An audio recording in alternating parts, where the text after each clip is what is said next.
Bonsoir à toutes et à tous, bienvenue sur l'antenne de Radio Ici et Maintenant, 95.2 FM dans l'émission Nouvelle Conscience que je vous présente ce soir, Olivier Vinet, moi-même, avec mon invité de ce soir qui est Didier Weiss. Didier Weiss qui est en Inde et qui a fait l'effort de se lever il y a peu de temps, donc en fait il est à peu près 3 heures là-bas, donc un grand merci Didier. Est-ce que tu es là Didier? Olivier, bonjour, je suis là, effectivement. Alors oui, toi c'est bonjour pour toi parce que donc tu es en Inde à Auroville et puis chez nous c'est bonsoir. Donc effectivement, Didier, encore vraiment merci à toi parce que vraiment tu as fait l'effort de te coucher très tôt chez toi Voilà, pour te lever très tôt chez toi et donc être présent très tard chez nous. Un grand merci, hein. voilà, Il est 3 heures du matin chez toi, c'est ça? 3h30, il y a 4h30 de décalage, quoi, en fait. 3h30, Mm. voilà. Bon, écoutez, un modèle. Merci Ben, Didier. avec grand plaisir, mais de toute façon, je me lève tôt, donc c'était un petit peu plus tôt que d'habitude. Voilà, pas très grave, hein. Ça roule. Alors, Didier, on avait fait une émission ensemble il y a quelque temps Oui, et là tu as une actualité, à savoir que tu as sorti très récemment en septembre un nouveau livre, donc ton dernier livre, qui s'intitule Une vie libérée et le sous-titre, donc le guide complet du dépouillement personnel. oui. Donc c'est un ouvrage que tu as écrit et avec ton ami Alain Eskenazi et qui se présente sous forme de questions-réponses. Donc, évidemment, la thématique est la non-dualité. Et donc, j'ai souhaité te... Alors, je précise quand même, évidemment, que c'est aux éditions Almora. Et les éditions Almora, on les connaît aussi ici parce que j'ai eu le plaisir d'inviter José Leroy, Oui. euh, qui dirige la collection dans laquelle ton livre a été publié. Voilà. Euh, donc c'est pour ça que tenu à t'inviter ce soir pour ce livre effectivement que tu viens de sortir. D'ailleurs, tu as fait une tournée en France. Tu es passé en France en septembre. Je ne sais pas si on peut appeler ça une tournée, mais enfin, tu es allé à Lyon. Oui, Tu as fait une soirée de lancement pour ton livre. Enfin, tu étais actif, quoi, hein. j'étais actif, j'étais en France, j'étais en juin, enfin en mai-juin en France, et puis aussi en septembre jusqu'au début octobre. Bon, on peut pas appeler ça des tournées, mais c'est effectivement des différentes rencontres avec différents formats aussi. On pourra en parler à un moment donné dans plusieurs villes de France. Et c'est vrai que mon camp de base c'est quand même l'Inde, donc c'est ici que j'habite à l'année, et je fais des allers-retours sur la France de plus en plus souvent. Voilà. Alors, quelle a été la genèse de ce livre? Comment est née l'idée de ce livre et qu'est-ce qui est particulier dans ce livre? Mais en fait, ce livre n'était pas prévu pour être un livre au départ, comme le tout premier d'ailleurs aussi, en fait, parce que bon, tu dis c'est le dernier livre, c'est le deuxième, donc il y a eu un livre qui a été publié il y a quelques années, il y a 4 5 ans, qui s'appelle Exploration non duel, et qui était en fait aussi une conversation, qui était en fait en réalité une compilation de conversations qui ont été glanées sur à peu près 1 an et demi, 2 ans, avec un interlocuteur qui s'appelle Pierre, Pierre Jutin de Montpellier, pas de Montpellier, de Poitiers. Et donc on a eu cette conversation absolument sans aucune intention de publier quoi que ce soit.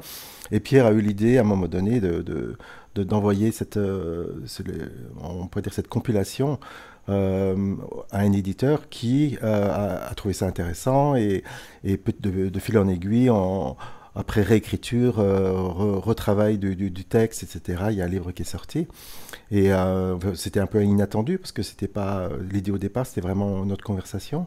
Et de même ordre, ce deuxième ouvrage est en fait une forme de transcript de vidéos qu'on a eu, de conversations qu'on a eues avec Alain et moi-même. Donc c'est vraiment le matériau de base, on pourrait dire. C'est 13 vidéos qui s'appellent Looking for Atman. Looking for Atman qui veut dire bon, à la recherche du soi, on pourrait dire ça plus directement en français. Et donc c'est vraiment ce matériau qui a été utilisé pour cet ouvrage, pour Une vie libérée, qui a été retravaillé bien sûr, aussi pour que ce soit plus précis, qu'on passe du langage courant au langage littéraire, avec une réorganisation des thèmes dans certains cas, de précision, des mots en plus. Enfin, il y a eu vraiment un affinage précis qui a été fait essentiellement par mon épouse Cécilia et par une amie qui nous a beaucoup aidé, qui s'appelle Laure Gilbert. Et c'est comme ça que ce texte-là est apparu. Et bien sûr, il était... en fait, c'était, on pourrait dire quasiment une commande de la part de Almora, José Leroy, qui avait repéré cette possibilité, qui nous a dit qu'il était intéressé. Et donc voilà, le livre est paru, pardon, il n'y a pas très longtemps, il y a 3-4 mois seulement. D'accord. Et alors effectivement, d'emblée, on voit à travers le titre et le sous-titre une vie libérée, donc question de libération. Et ensuite, on nous parle dans le sous-titre de guide complet du dépouillement personnel. Donc effectivement, on va droit au but, hein. On comprend tout de suite que l'idée, c'est de se dépouiller de ce que nous sommes, de se désidentifier de la personne, de faire disparaître la notion de personne séparée.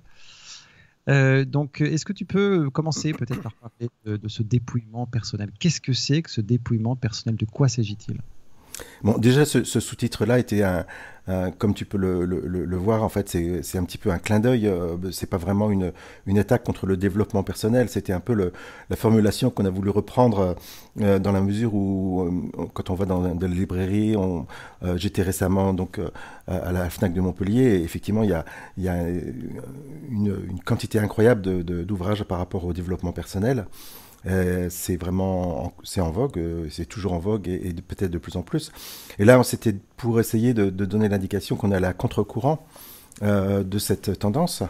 Et bien sûr, c'est pas c'est pas forcément très attractif dans un premier temps, on pourrait dire, parce que comme je le dis souvent, tout ce qu'on a fait toute notre vie, c'est pour nous-mêmes et pour obtenir quelque chose, pour acquérir, pour changer, pour modifier, pour s'améliorer.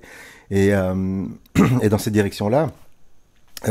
Ça peut fonctionner, bien sûr. Il y a de l'amélioration à avoir au cours d'une vie, au cours d'une exploration de comment fonctionne la psyché humaine, etc. Mais ça va toujours rester, quelque part, une histoire continue autour de moi, moi, mon futur, moi, mon histoire, etc. Et une histoire qui serait plus spirituelle, qui serait moi et mon éveil, ne pourrait absolument pas fonctionner. Elle ne fonctionne pas, elle n'a jamais fonctionné. Et c'est pour ça qu'on va d'abord avoir besoin de recentrer cette exploration, recentrer cette recherche, et en mettant, non pas en éliminant, parce qu'on va en parler peut-être plus précisément, mais en mettant de côté temporairement cette attente et cette représentation d'un futur, de quelque chose à atteindre pour moi-même. Et dans cette exploration qui sera une exploration pour elle-même, en fait, réellement, il y a une vraie possibilité de transcendance, une vraie possibilité d'une découverte de cette vie qui est au-delà de moi et mon histoire, quoi, en fait. Mais est-ce qu'il n'y a pas une possibilité, parce que tu sembles parler d'incompatibilité, entre l'existence d'un moi que l'on raffine progressivement et puis la disparition du moi finalement? Est-ce qu'il n'y a pas une possibilité que les deux cohabitent, c'est-à-dire que on joue le jeu du moi qui quand même cherche, c'est naturel pour lui, à améliorer sa vie, est-ce que les choses aillent mieux, et en même temps on sait que c'est illusoire au final, et on cherche aussi à faire un travail sur soi pour faire disparaître justement cette personnalité progressivement et se dépouiller progressivement de nos blessures, nos schémas, etc. Donc il y a une sorte de crescendo jusqu'au jour où on arrive peut-être au point culminant, et puis là la personne disparaît une fois que peut-être les blessures ont été guéries, ou au moins en grande partie. Est-ce qu'on peut imaginer ça? On peut imaginer ça, Olivier, c'est une possibilité. Hein, je pointe juste que c'est une possibilité qui demande énormément de temps, énormément de patience. On va être obligé de nettoyer une espèce de condition humaine qui est en fait multifacette, multiforme, et il y a une possibilité de raffinement et d'allègement, on pourrait dire, de cette personne. Donc on pourrait dire que c'est une voie progressive dans ces cas-là. Ce que j'essaye de pointer dans ce livre-là, c'est la voie directe qui dit cela que l'on est, on l'est déjà maintenant. C'est pas qu'on a besoin de le devenir, on n'a pas besoin de l'atteindre. Le fait que ce soit pas reconnu est la seule question à avoir. Qu'est-ce qui bloque la vue? Qu'est-ce qui empêche de réaliser? Donc cette réalisation, ce fait que on n'a pas besoin de changer quoi que ce soit dans notre vie réellement pour réaliser que cette vie, cette présence, cela que je suis à la racine est déjà non seulement accessible, mais déjà la seule vie qui existe.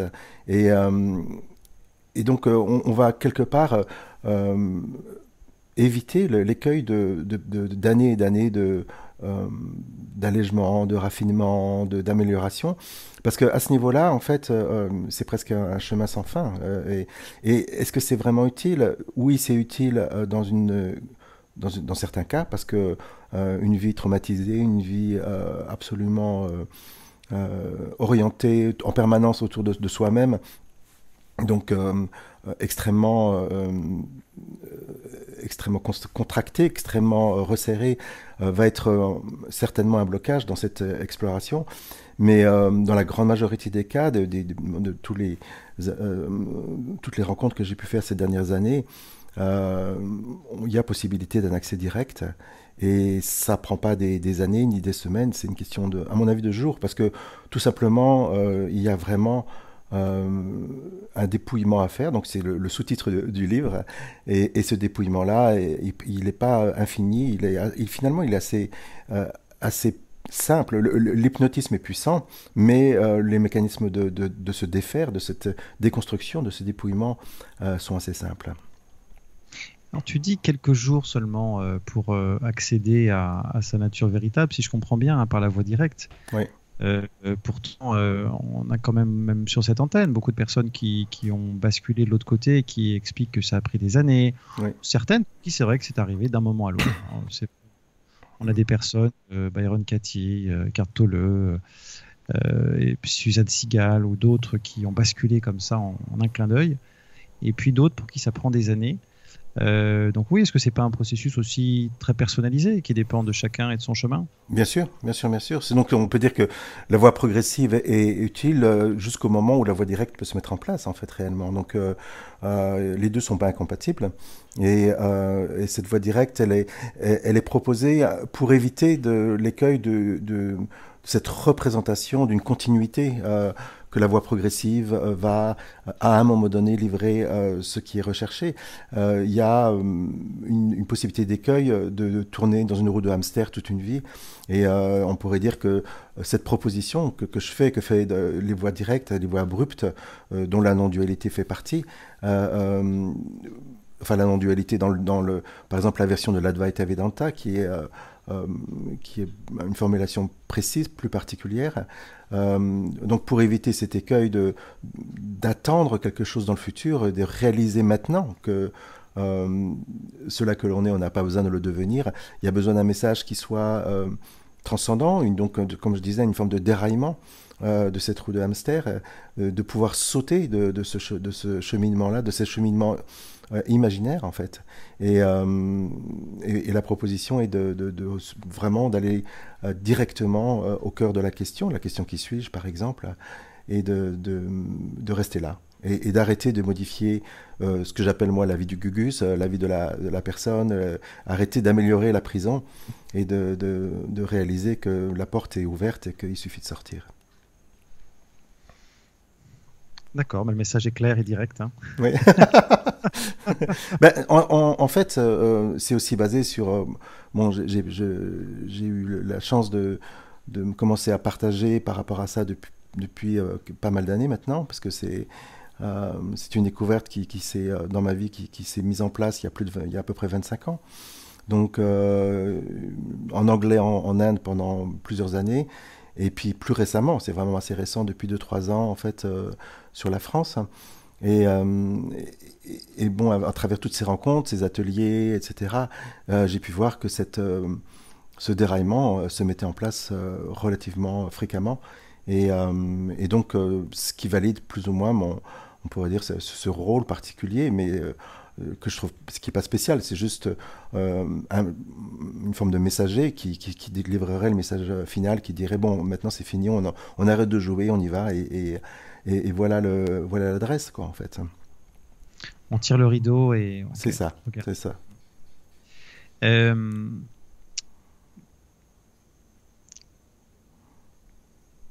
Alors, à ce sujet-là, au niveau du dépouillement personnel, dans la mesure où toi-même, alors je n'ai pas encore précisé, mais tu es à l'origine ingénieur du son.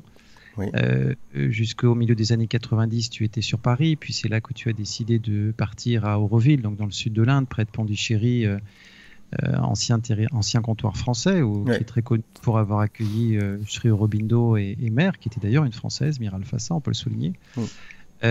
et qui est d'ailleurs la fondatrice d'Auroville. Donc tu décides dans les années 90 de partir là-bas, tu travailles pour l'industrie du cinéma indien, donc Bollywood, Mhm.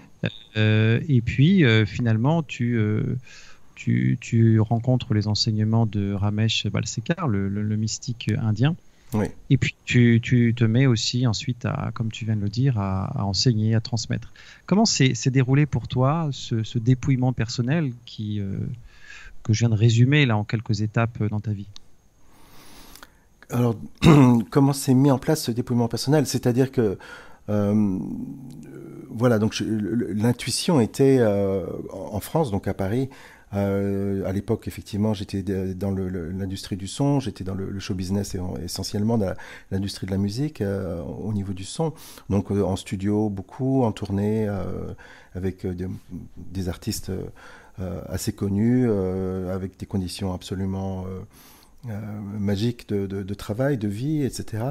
Et j'ai rapidement senti que c'était pas du tout euh, une finalité en soi, que c'était un moment dans ma vie et qu'il y avait quelque chose d'autre qui était à l'œuvre, qu'il y avait un appel, qu'il y avait une flamme qui était bien au-delà d'arriver à être plus riche, plus connu, à faire plus la fête. Et donc il y a un moment donné, il y avait vraiment cet appel qui est venu et j'ai entendu une émission de Jiddu Krishnamurti, donc Krishnamurti qui était euh, à l'époque, c'était une émission radio, je crois, sur France Culture, c'était une rediffusion. Krishnamurti parlait en français, il parlait assez bien français, et il disait, bien sûr que ce que je propose, c'est cette voie que je propose, c'est un pays sans chemin. Donc il n'allait pas donner des clés ou des choses à faire ou des techniques, etc. Mais il a concédé dans cette interview à France Culture, je crois, la possibilité de se donner, de s'offrir, en quelque sorte, du temps et de l'espace pour plonger dans cette question existentielle du qui suis-je, c'est quoi cette vie, toutes les questions fondamentales. Et de se faire ce cadeau, tout simplement, de dire arrêtez de fonctionner. Si vous êtes pris par votre vie, donnez-vous du temps, de l'espace, une forme d'année sabbatique ou quelques mois sabbatiques. Et donc c'est comme ça que l'idée est vraiment arrivée à la base avec mon épouse, déménager. On est venu à Auroville parce qu'on a trouvé l'endroit magique. C'est toujours magique d'ailleurs. C'est une chose qui n'a pas changé. Donc ça nous a permis d'être en dehors du cercle d'amis, familial, professionnel, et d'avoir du temps et de l'espace. Et ça a été, à mon avis, un cadeau qui a été fructueux au final. Et très rapidement, bien sûr, à travers mes lectures, à travers ce que j'avais déjà glané les années précédentes, l'idée de rencontrer Ramesh Balsekar, je ne savais pas que c'était vraiment possible, et j'ai découvert assez vite.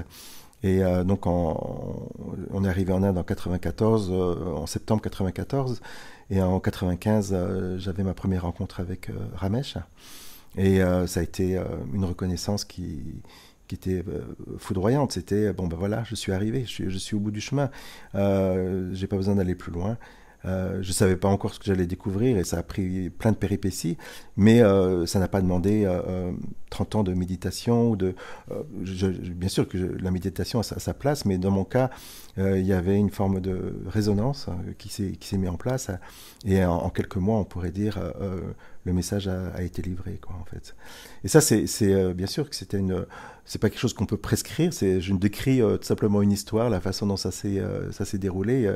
Les histoires sont aussi différentes que les profils de chacun, donc on ne peut pas l'appliquer, on ne peut pas dire il faut absolument prendre du temps, faut absolument, dans certains cas c'est utile, dans certains cas c'est pas utile, dans certains cas la méditation est absolument nécessaire à mon avis, dans d'autres cas c'est pas forcément. Donc il n'y a pas de recette de cuisine à ce niveau-là, quoi, en fait. Donc de parler de comment et pourquoi et qu'est-ce qui s'est passé et anecdotique, c'est pas vraiment utile. Ce qui est plus intéressant c'est le message lui-même, quoi, en fait. Oui, mais alors en fait, le sens de ma question, c'était justement pour illustrer ce dont on avait parlé auparavant. Est-ce que dans ton parcours, toi, de dépouillement personnel, il y a quand même eu, c'était ça ma question, un parcours de guérison de blessures, c'est-à-dire quand venaient des émotions, quand venaient des difficultés, est-ce que tu l'as abordé sous le plan des différentes techniques de méditation et autres qui permettent de soulager, voire guérir complètement et revenir au calme, ou est-ce que c'était toujours vu du point de vue des enseignements peut-être de Ramesh et de ce que tu commençais à glaner comme pépite, sous forme d'exploration non duelle et directe. Oui, bah, c'est comme ça que ça s'est passé. Je ne peux pas vraiment dire qu'il y a eu un travail qui a été fait à ce niveau-là. Bien sûr, personne n'est exempt de traumatisme ou de particularité.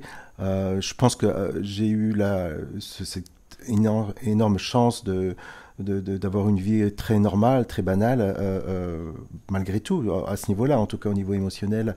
Donc il n'y avait pas vraiment d'écueil très visible, très présent. Donc j'ai sauté directement à la question de savoir si jamais une émotion apparaissait ou quoi que ce soit, de vraiment me poser la question qui avait cette émotion. Donc dans la tradition de l'Advaita Vedanta et cette question, elle peut être sembler assez ridicule, mais elle est fondamentale. Et à un moment donné, elle peut livrer sa réponse, quoi, en fait. Alors, est-ce que c'est justement une technique que tu pourrais conseiller? C'est-à-dire que quand on est confronté à une difficulté, une épreuve, un écueil, une émotion, etc., lourde, est-ce que toi, tu conseillerais par exemple cette technique-là, qui vit l'émotion? C'est ça? Et donc de rechercher l'origine de l'émotion, enfin, qui Oui. vit l'émotion. Je conseillerais pas vraiment ça sous cette forme-là, parce que euh, ce que j'ai découvert au fur et à mesure des années, c'est que dans une situation de crise, une situation émotionnelle difficile, c'est pas vraiment le meilleur moment pour avancer sur cette exploration-là.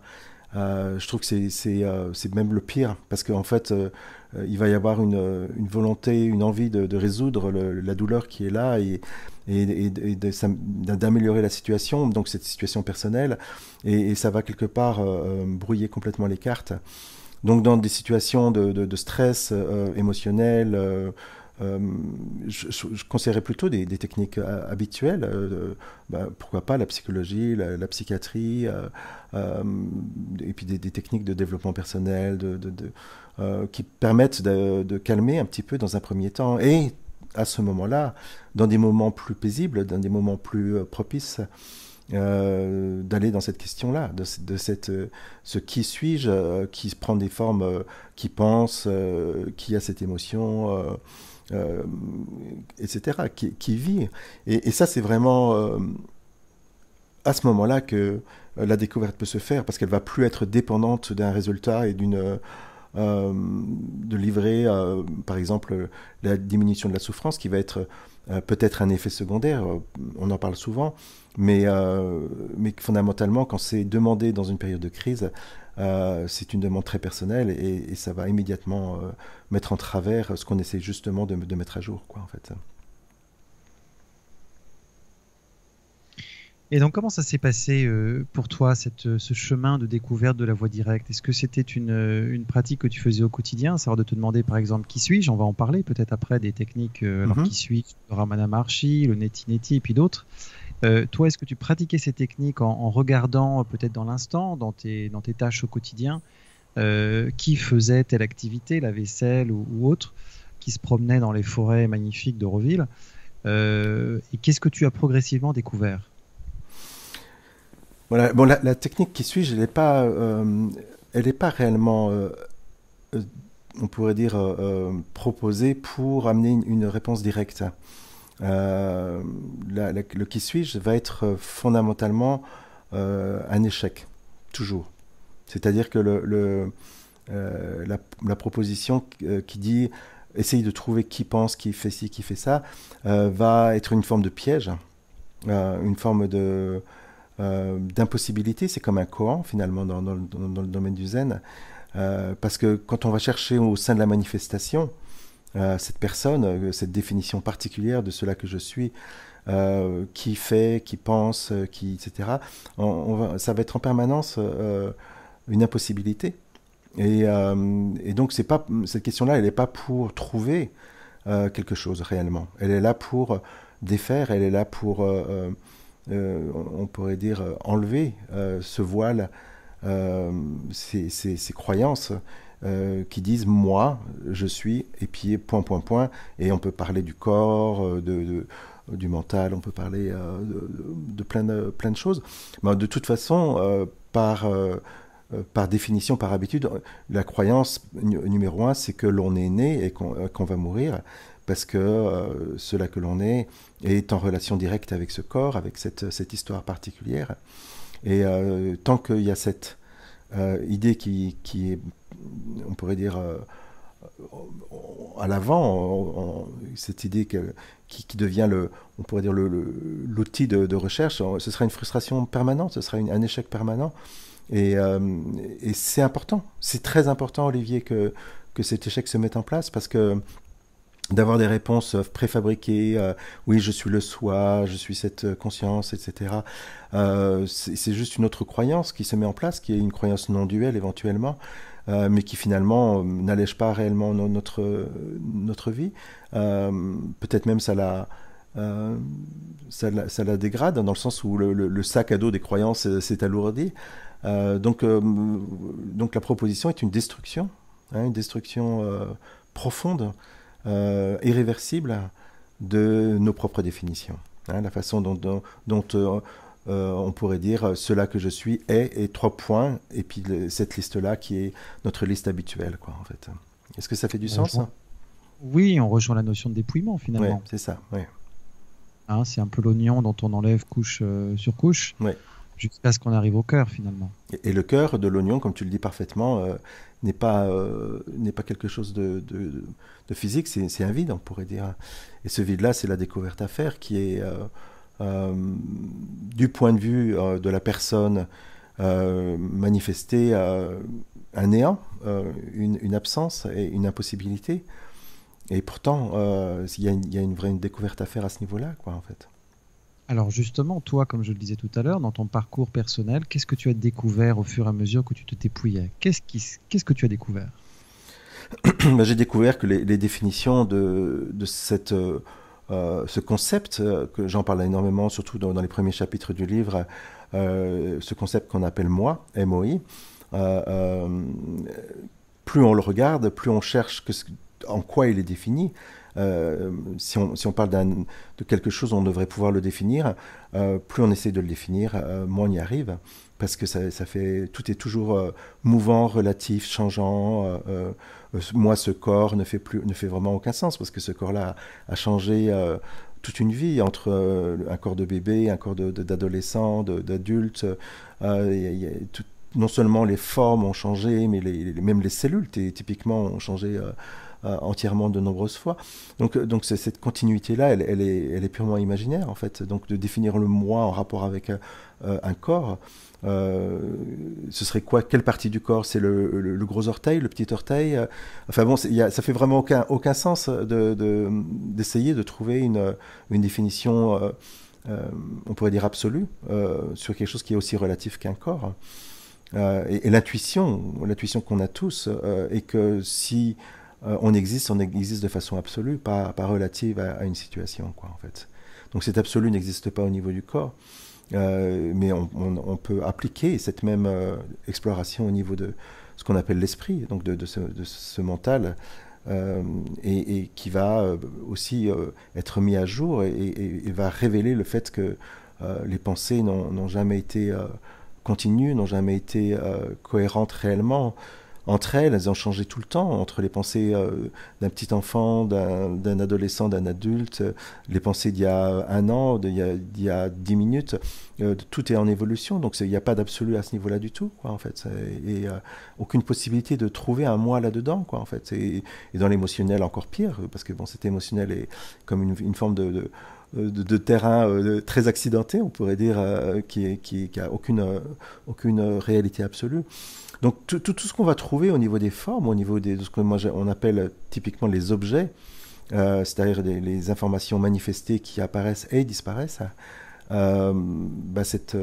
ces objets-là ne peuvent à aucun moment donné livrer on pourrait dire la découverte du qui suis-je. Donc ce jeu du qui suis-je ne se trouvera nulle part dans les objets, quoi, en fait. Donc comme tu le disais avant, c'est un chemin de déconstruction, de neti-neti dans la tradition. De la tradition, neti-neti veut dire pas ceci, pas cela.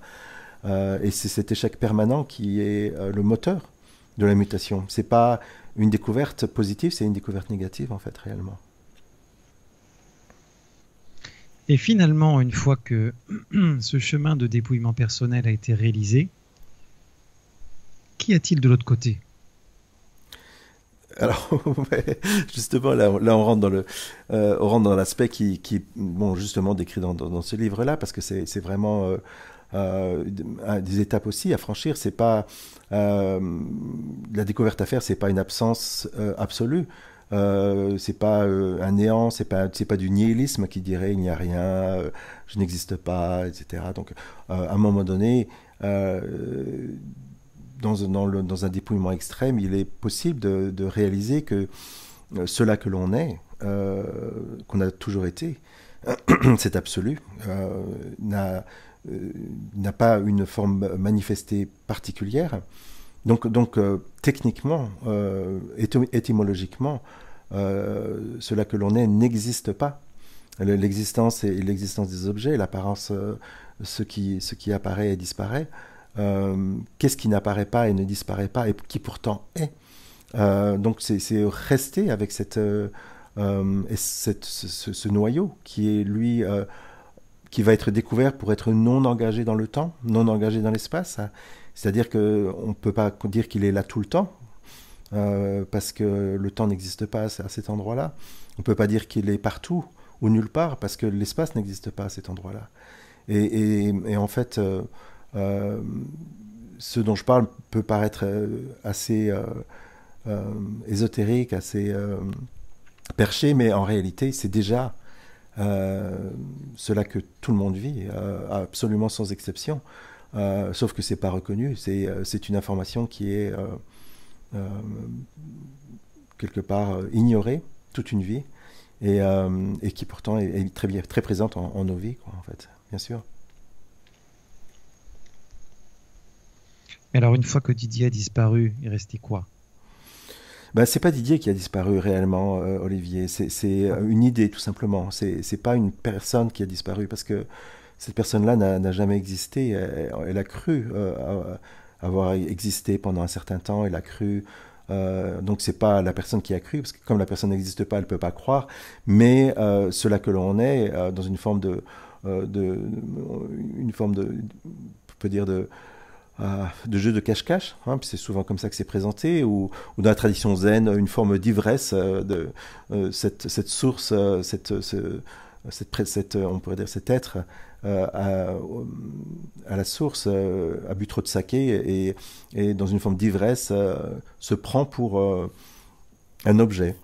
Un corps, un esprit, etc. Donc c'est juste une forme euh, de tour de magie, hein, en fait, réellement. Donc cette personne semble apparaître, semble exister, et puis à un moment donné, il est réalisé par personne, donc pas cette personne, mais par cette source, que c'était juste une hypothèse, une dérive ou un jeu, hein, un JEU. Et à ce moment-là, cette idée-là disparaît. Donc ce qui disparaît n'est pas une personne, c'est une idée.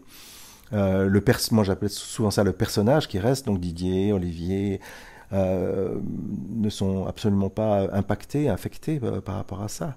La vie continue. Donc typiquement, dans la tradition de l'Advaita Vedanta, il y a cette phrase qui dit, et puis c'est pas la seule tradition, qui dit tout change, parce qu'effectivement la perspective est quelque part inversée. Mais rien ne change, parce qu'en fait le personnage, c'est pas l'éveil du personnage. Le personnage reste un personnage et continue sa vie, quoi, en fait. Donc en fait il ne se passe rien. C'est ça le paradoxe incompréhensible. Il ne se passe rien. Ben oui, parce que c'est quelque chose d'illusoire qui disparaît, un rêve disparaît. S'est-il passé quelque chose? La fin de quelque chose. Oui, si on considère si on considère que le rêve a une réalité, ce qui est quand même paradoxal de le présenter comme ça, on pourrait dire la définition même du rêve, c'est une forme d'irréalité. Donc, une irréalité disparaît.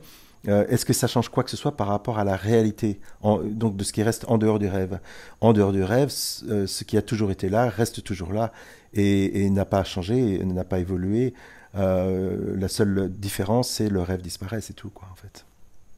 Et justement, certains disent qu'une fois que le rêve disparaît, il reste. Alors, on utilise des qualificatifs, mais par exemple, certains disent l'amour, d'autres te diront la grande paix, ou certains te diront le silence, d'autres te diront peut-être la vacuité, etc. Toi, est-ce que tu mettrais des qualificatifs dessus Ben, oui, bien sûr, on peut en parler après, hein, c'est sûr. Il n'y a pas. C'est difficile avec des mots, hein. C'est là qu'à cet endroit-là, ça va être compliqué. Et puis, il y a beaucoup de possibilités d'incompréhension de ces mots-là, comme si c'était une fonction de la personne, comme si c'était une émotion particulière. Donc, ce n'est pas une fonction du personnage, ce n'est pas une fonction ou une émotion. Donc, c'est une description qu'on va faire qui va être approximative, qui va donner une indication de la direction dans laquelle on va. Et donc, traditionnellement, dans l'Advaita Vedanta, qui était quand même la base on pourrait dire, de l'enseignement de Ramesh Balsekar, on parle de Sat, Chit, Ananda. Donc, c'est 3 mots sanscrits qui pointent vers Sat, qui est l'être-té, donc cette présence que l'on est. Donc, Chit, qui est la partie conscience, qui dit cette présence que l'on est, elle n'est pas juste présente, elle est présente à elle-même, elle se sait. C'est le principe réflexif de la conscience. Je suis et je sais que je suis. Donc ça, c'est une deuxième définition qui est cette découverte à faire, c'est que y a ce n'est pas un trou noir, c'est un principe actif, un verbe. Cette conscience est un jaillissement, en fait, on pourrait dire. Et Ananda est assez mal traduit souvent comme félicité. À mon avis, c'est pas exactement la traduction qu'on pourrait en faire. En tout cas, c'est pas comme ça que j'exprimerais. Je parlerais plutôt de paix. Donc tu dis oui, la grande paix. La paix qui n'est pas une émotion, hein, qui dit ce que je suis, je le suis absolument. Je n'ai pas besoin de le devenir. Donc, donc la recherche est terminée. Donc la possibilité d'être diminué ou altéré ou en danger a disparu complètement. Et dans cette évidence directe, ce qui semble un parfum, et c'est assez inexplicable parce que c'est pas manifesté, et cette paix. Donc c'est le Ananda de Satchitananda. Voilà. Alors amour, j'utiliserai le mot aussi, sauf que là on est dans des terrains, des sables mouvants terribles, parce que tout de suite ça va être quelque part mis en parallèle avec cet amour humain, donc la relation entre personnes et tout ce que ça comporte de couleurs particulières. Et donc l'amour qu'on peut découvrir n'est pas de cet ordre-là, c'est un amour qui est en réalité une forme de capacité inconditionnelle d'accueillir tout ce qui se présente et absolument sans rejeter quoi que ce soit. Donc c'est vraiment une définition de l'amour, bien sûr, mais qui est très différente de cet amour habituel, humain, entre personnes, bien sûr. Oui, c'est un amour absolu. C'est ça. Alors, dans ton ouvrage, il est question d'un bon nombre de thèmes que tu abordes tout au long de cette conversation avec Alain. Par exemple, en page 150, pour continuer sur cette lancée, il est question de la mort du moi. Donc, la mort du moi, c'est aussi, j'imagine, la fin de ce dépouillement personnel. Et tu compares ça aux différentes étapes du deuil. Oui. Est-ce que tu peux parler ?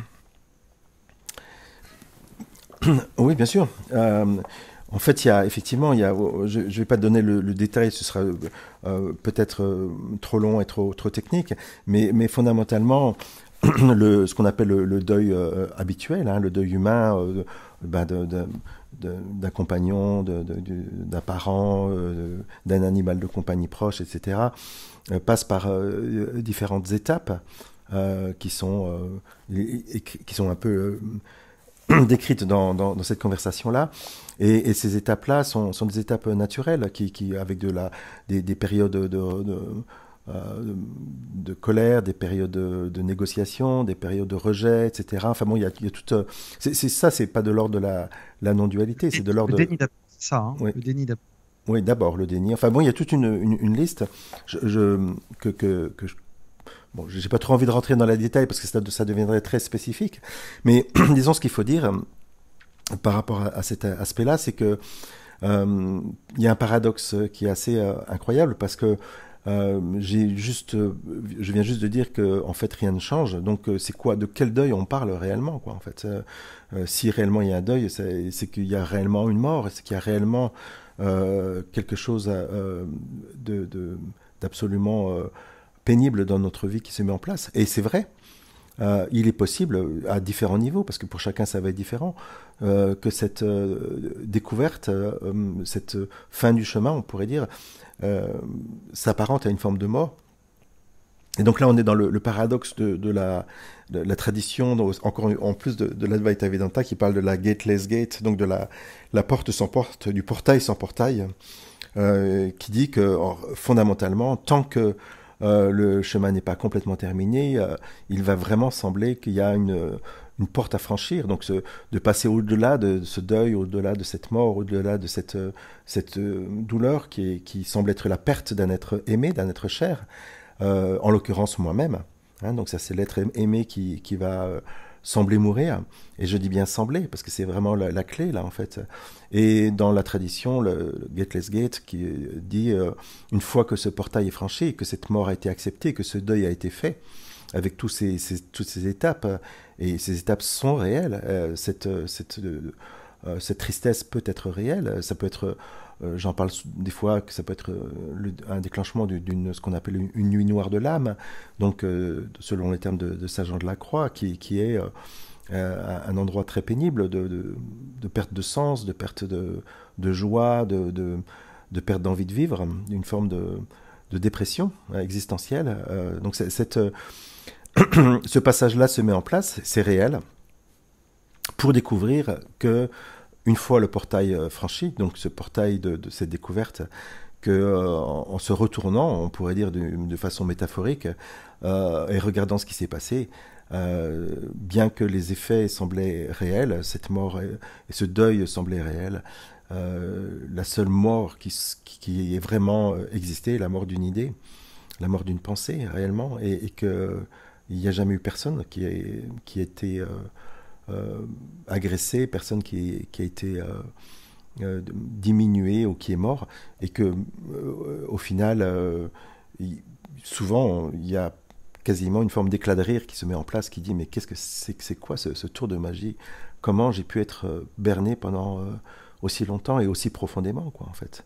Mais voilà, donc il faut pas mettre sous le tapis en disant cette découverte va se passer dans la joie, la bonne humeur, parce que c'est comme ça que ça va se passer. Souvent, cette étape assez pénible se met en place, et autant y aller à fond. Et c'est de l'autre côté.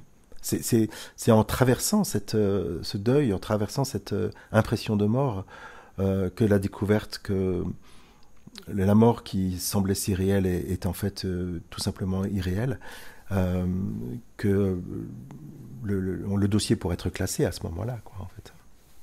Donc si je comprends bien, ce que tu sous-entends, c'est que ce chemin de deuil, finalement, c'est le bout du parcours du chercheur. Et une fois que le deuil a été fait et qu'il y a aboutissement de ce deuil, qu'il y a l'acceptation qui a été faite, c'est à ce moment-là que la personne peut complètement disparaître et qu'alors apparaît la présence. Disons que la présence est toujours là, en fait. Elle est là dans nos vies, à nous tous. Donc elle ne va pas apparaître. Elle n'est pas réellement cachée. Elle est juste... c'est comme une erreur d'inattention, réellement, quoi, en fait. Tu vois, donc au lieu que l'énergie soit mise dans cette monomania qui est moi, mon histoire, mon éveil, cette énergie très très focusée se libère. Et en cette libération-là, cela que l'on est, qu'on a toujours été, devient évident. Mais la conclusion première qui se passe à cet endroit-là, mais ces découvertes, c'est ce que j'ai toujours été. Je suis pas devenu. Ça a toujours été là. J'ai juste pas fait vraiment, j'ai pas prêté attention, tout simplement, quoi, en fait. Et alors, toi, tu dis plutôt que lorsque survient l'éveil, rien ne se passe. Effectivement, certains décrivent ça comme une sorte de non-événement. Oui. Et d'autres qui décrivent ça plutôt comme une expérience explosive. Voilà. Alors, est-ce que c'est quelque chose qui varie selon chacun? Est-ce que, voilà, ou est-ce que ces personnes-là étaient peut-être dans une autre phase et pas la phase ultime de cessation du chercheur avant l'identification à la grande présence?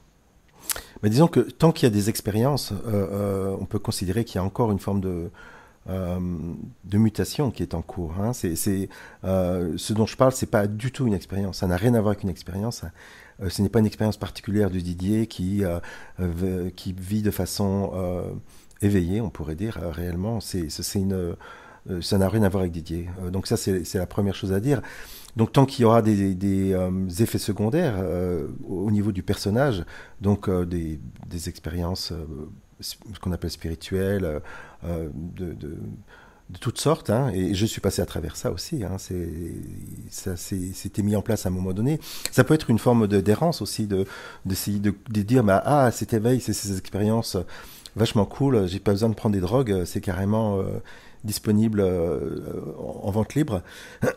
Et je vais à ce moment-là peut-être arriver à une autre forme d'identification, en fait, qui est l'identification à cette expérience particulière, qui sera encore une autre forme de roue de hamster, finalement, quoi, en fait. Hein. Donc, c'est la cessation de toute expérience particulière, la réalisation que cela que l'on est n'est absolument pas, mais je dis bien absolument pas, une expérience. Et donc, voilà, donc le thème de l'expérience spirituelle disparaît complètement de nos vies. Dans mon cas, il se trouve, et c'est pas du tout la majorité de ce que j'ai pu découvrir par la suite, il se trouve que cette découverte était abrupte.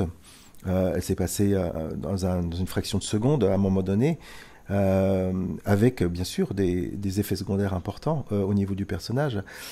Mais ce moment précis, très précis, a fait découverte que cela que je suis a toujours été, et que ce moment était donc une espèce de porte d'entrée vers ce non-temps, cette possibilité d'une découverte qui est atemporelle, qui n'est pas dans le flash du temps, donc qui s'applique à tout moment de notre vie, on pourrait dire, et aspatiale, donc comme je l'ai dit juste avant, et que, en fait, fondamentalement, les effets secondaires qui pouvaient apparaître, une forme de réorganisation des énergies, une forme de soulagement aussi par rapport à ce cauchemar qui était là toute une vie,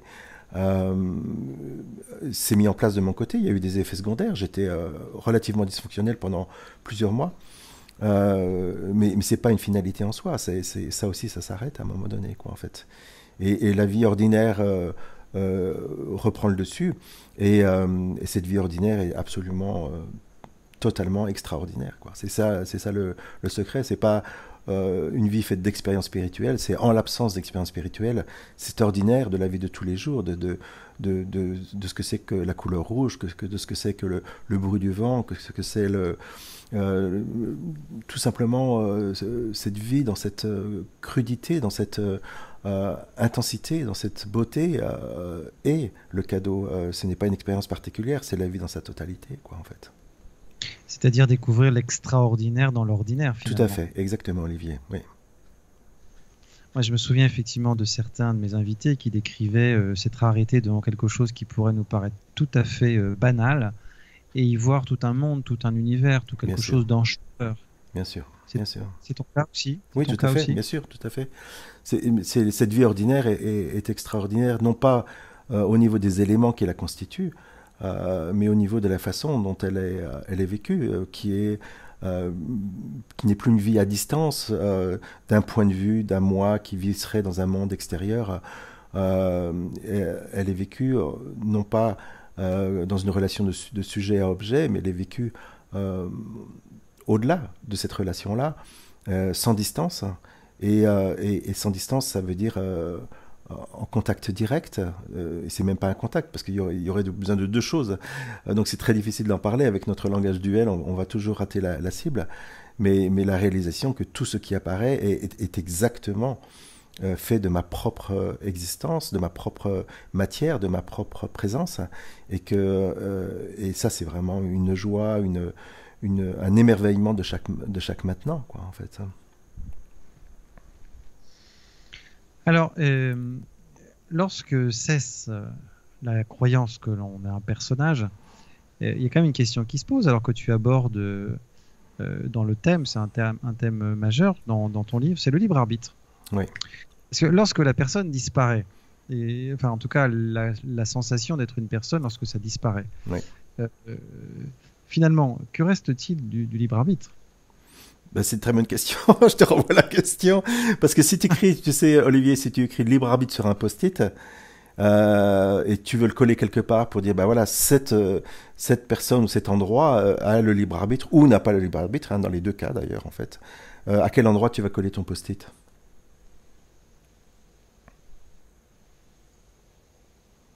Bon, c'est moi qui pose les questions aussi. Oh, je triche. Voilà, en fait, j'essaie juste de suggérer que la découverte à faire est au-delà du libre arbitre et du non libre arbitre réellement, parce que pour pouvoir dire que quelqu'un a le libre arbitre, il faut déjà trouver ce quelqu'un, ce moi, qui aurait libre arbitre, et comme je l'ai indiqué précédemment, c'est juste une impossibilité. Et du coup, si ce quelqu'un qui semblerait avoir le libre arbitre est défini par l'impression de libre arbitre qui dit il y a une décision qui a été prise, il doit bien y avoir un centre de contrôle qui a pris la décision, et ce centre de contrôle semble être localisé dans un corps, dans une tête, et donc finalement ce moi apparaît comme une déduction, une inférence, hein, qui dit en ce choix, en cette décision, en cette pensée particulière, il existe certainement, de toute évidence, un moi qui a pris cette décision et qui, logiquement, est plutôt localisé dans un corps, puisque ça semble être une habitude qui a été là toute une vie. Et donc, si on fait l'exploration que Ramesh Balsekar proposait inlassablement tous les jours, de vérifier est-ce que ce libre arbitre existe réellement, et d'arriver à la conclusion, peut-être au bout de quelques minutes, quelques jours, quelques années, pour chacun c'est différent, mais absolument pas, c'est complètement impossible, ça fait aucun sens. Donc cette inférence qui disait ce libre arbitre pointe vers l'idée d'un moi qui est une forme de centre de contrôle, cette inférence ne fonctionne plus. L'absence du libre arbitre ne va pas pointer vers un moi qui serait un centre de contrôle sans contrôle. On voit bien que ça ne peut pas fonctionner. Donc ça veut dire que ce moi-là n'est plus généré. Cette inférence, cette déduction, cette conclusion n'apparaît plus. Ce n'est pas un moi qui n'a pas le contrôle, qui serait une forme de marionnette, une forme de pantin enfermé dans un corps, qui serait le pauvre sujet aux vicissitudes de quelqu'un d'autre qui aurait le contrôle. Donc je n'ai plus l'arbitre. Cette phrase-là n'existe pas. Parce que le jeu a disparu à ce moment-là, quoi, en fait. Donc, si je résume, on peut dire que le libre arbitre existe tant qu'existe la personne, et à partir du moment où la notion de personne cesse aussi la notion de libre arbitre. C'est ça. Donc, la présence ou l'absence du libre arbitre, les deux disparaissent, quoi, en fait. Parce que, une fois de plus, si j'écris libre arbitre ou non libre arbitre, les deux phrases, les deux propositions sur un post-it, je peux les coller nulle part, quoi, en fait. Je peux l'attribuer à personne.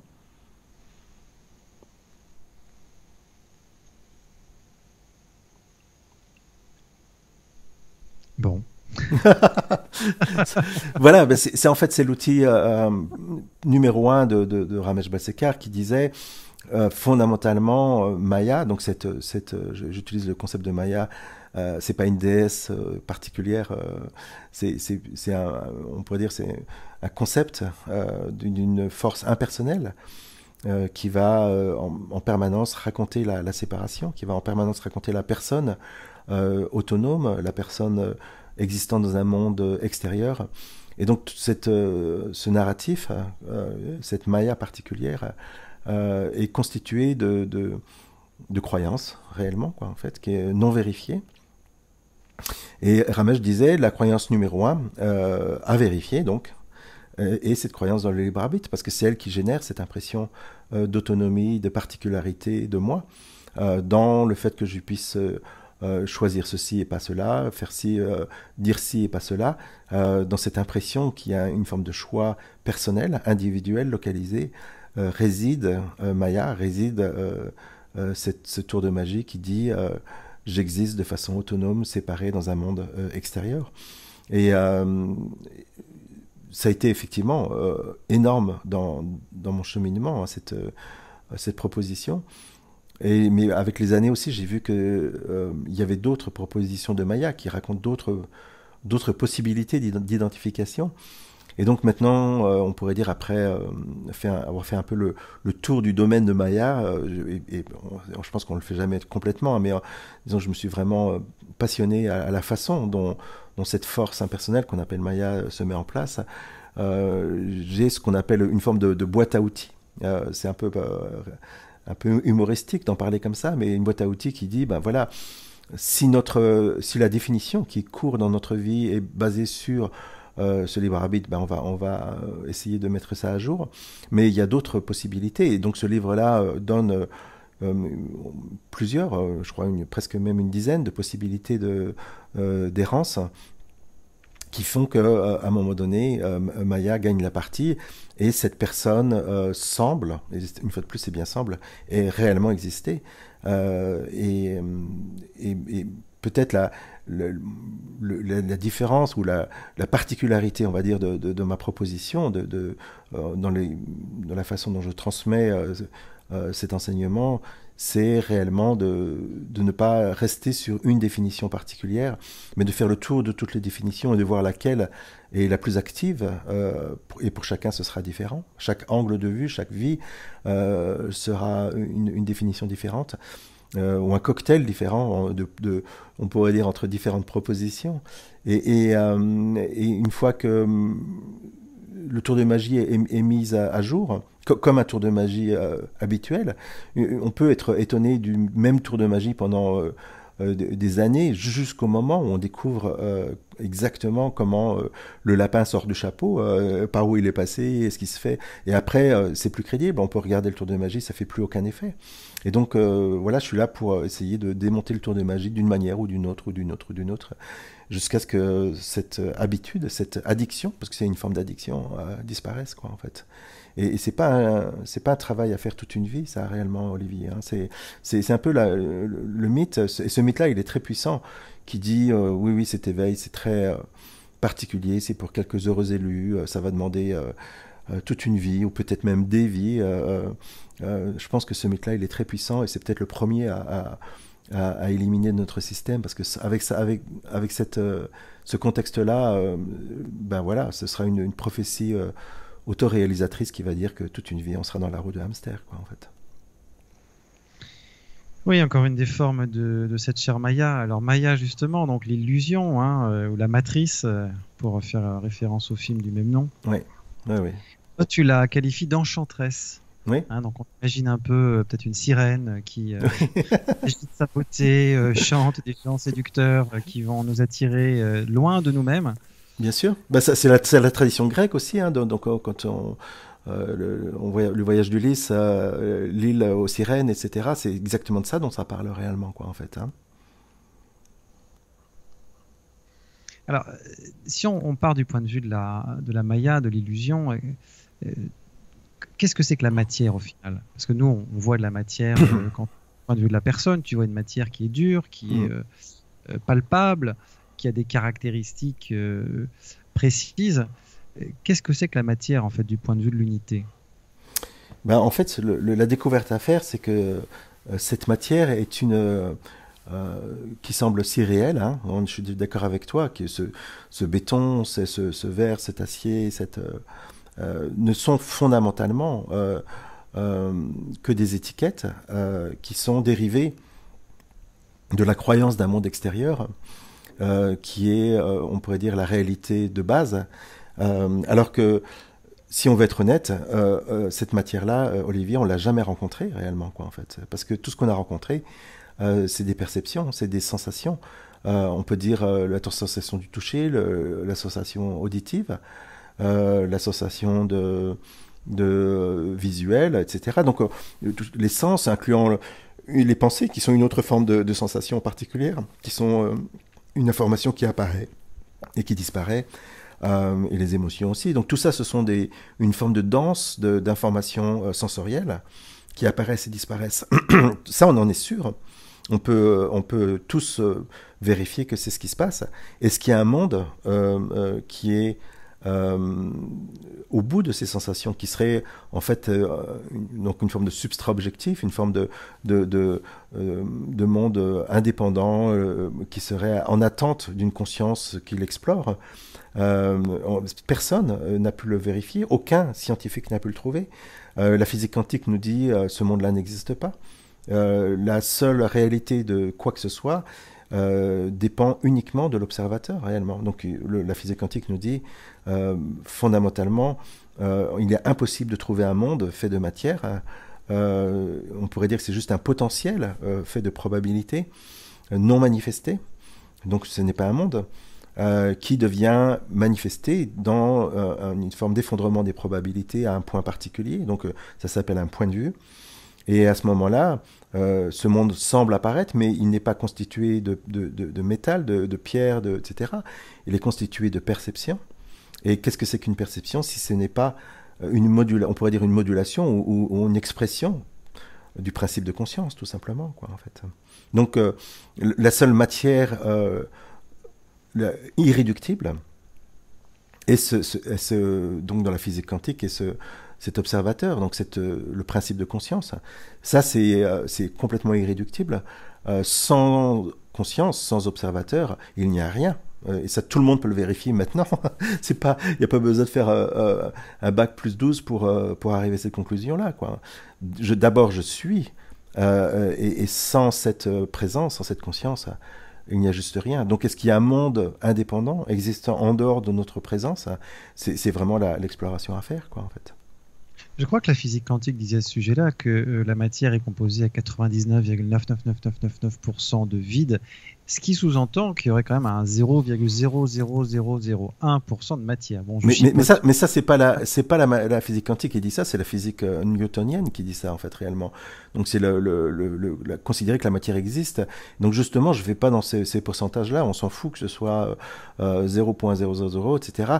La physique quantique, elle dit cette matière-là, même qu'elle soit constituée de beaucoup de vide ou pas, on s'en fout, mais la manifestation, le fait qu'elle apparaisse, dépend de l'observateur, et ça c'est vraiment la clé réellement, quoi, en fait, si tu vas. Donc c'est vraiment un saut quantique qui est demandé là. C'est pas une extension de dire oui, en fait ce monde est fait de vide, presque de vide, parce que au final on sort pas du même paradigme, on est toujours dans un monde qui existe un peu vide, d'accord, mais qui existe de façon indépendante. Et ce monde indépendant, fait de pierre, de métal, donc j'ai toute une discussion avec Alain, donc dans ce livre-là, qui à propos de Tokyo. C'est vraiment le thème qui tourne pendant quelque temps. Est-ce que Tokyo existe?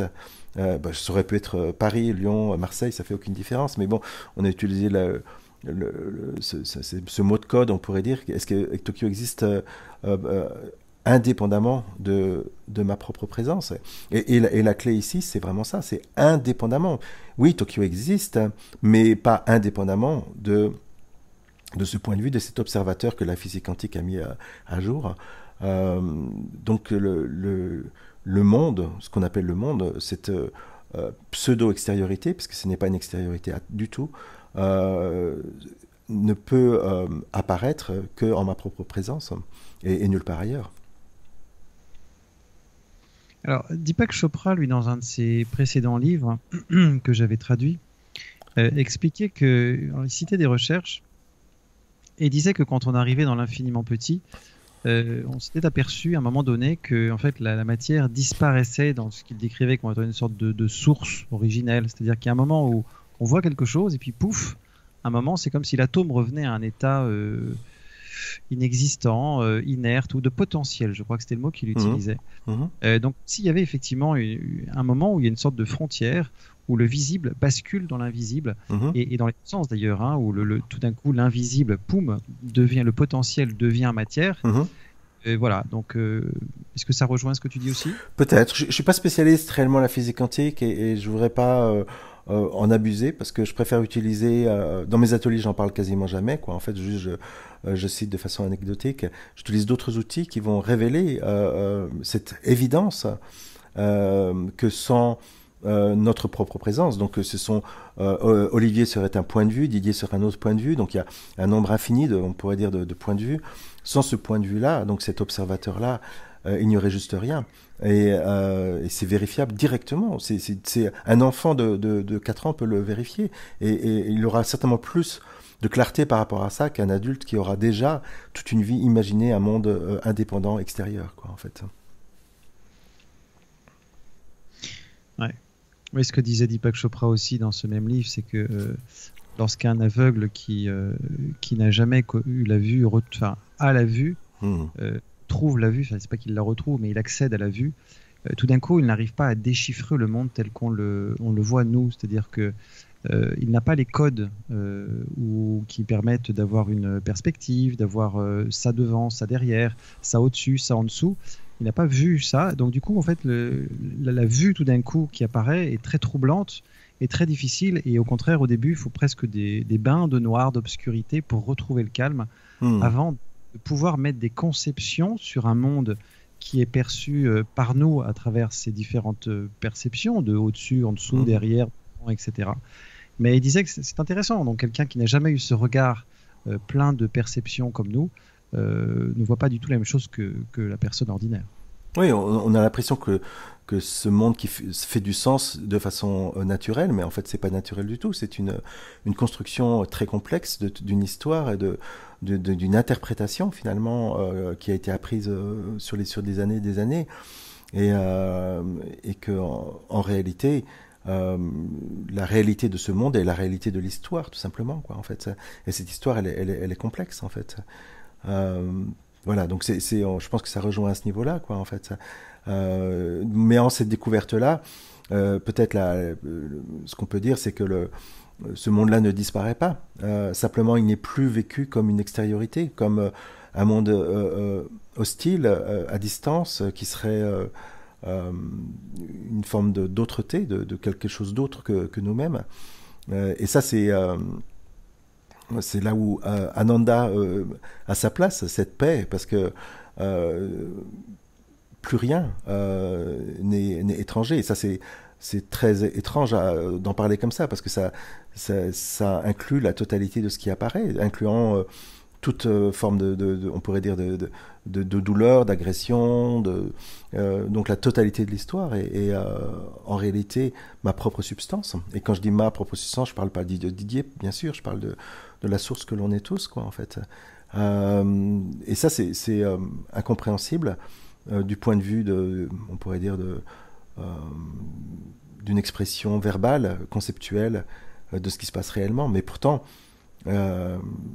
c'est une évidence vécue qui a même pas besoin de se vérifier, parce que si la découverte à faire était une découverte dont il fallait se rappeler, qu'il fallait entretenir, vérifier, elle disparaîtrait à un moment donné, elle serait engagée dans le temps, elle serait non absolue, elle serait relative.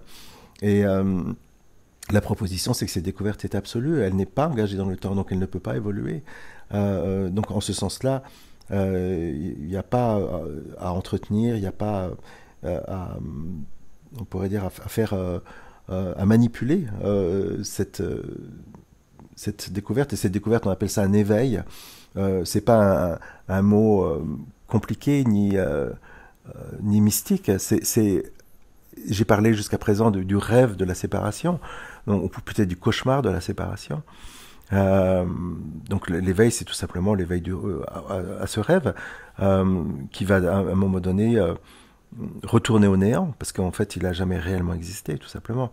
Donc techniquement ça s'appelle un éveil, mais c'est pas l'éveil de la personne, C'est juste l'éveil du rêve, quoi, en fait. Ah, oui, ça c'est vraiment difficile à conceptualiser, mais c'est comme ça que ça se passe, quoi. Et alors, tout à l'heure, tu disais que donc, tu n'utilisais pas particulièrement la physique quantique dans tes satsangs, enseignements, partage, mais par contre, tu parlais des différents outils que tu utilisais. Est-ce que tu peux nous parler de ces outils plus précisément? Oui, bien sûr, bien sûr. Euh, Et peut-être devrais-je suggérer, si c'est le moment, de ponctuer ton, ton argumentation, ton développement, par une petite expérience que tu pourrais proposer aux auditeurs. ok.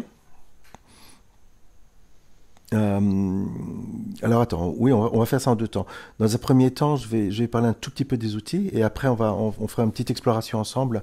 Voilà, Euh, on peut faire ça. Les outils sont donc, comme je l'ai annoncé avant, sont multiples, hein.